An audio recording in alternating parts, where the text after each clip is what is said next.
Bienvenue dans la DMC-12 DeLorean. Elle a été créée de 81 à 83 par John DeLorean. C'est une voiture mythique, on en a envoyé pas mal aux quatre coins du monde. Et cette fois-ci, on s'est dit qu'il était peut-être temps de montrer un petit peu cette voiture.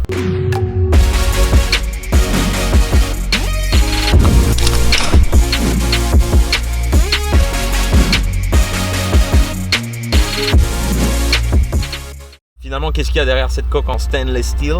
Qu'est-ce qu'elle a de si spécial? Mon avis perso, je la trouve exceptionnelle en tant que collector.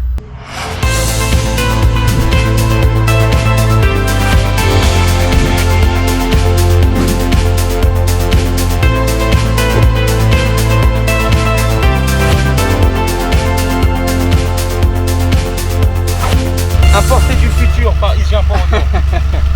Et les portes Gullwing, c'est quand même super sympa, tu vois. C'est génial.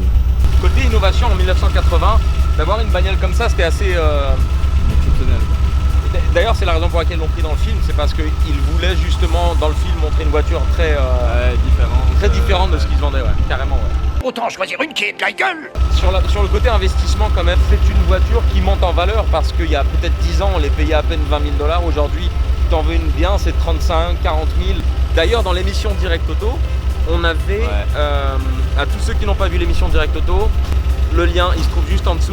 Allez la voir parce que on avait reçu à l'époque, c'était il y a un an peut-être, une DeLorean qui avait, je crois, 18 miles. Et il y avait encore le window sticker. Cette voiture, elle a littéralement 18 miles au compteur. Les pneus sont d'origine. C'est un véhicule qui est extrêmement difficile à trouver. Toute la magie, c'est quand tu ouvres les portes. Voilà. Ça sort du musée. Elle était toute neuve, elle avait vraiment 18 miles, elle était restée dans un garage pendant toute sa vie. Et c'est vraiment sympa. Bottom line, super bagnole. Pour les passionnés, pour ceux qui adorent la DeLorean, pour ceux qui veulent collectionner une voiture assez spéciale. L'intérieur, pas un grand fan. L'extérieur, sympa. Performance, 0.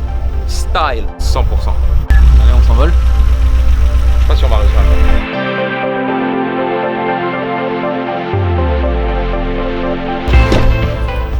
C'est-à-dire que je suis pas spécialement grand, je me sens claustro. Bon, dans le film, ils disent que la voiture, si elle atteint 88 miles per hour, elle est censée décoller. Si mes calculs sont exacts, lorsque ce petit bolide atteindra 88 miles à l'heure, attends-toi à voir quelque chose qui décoiffe.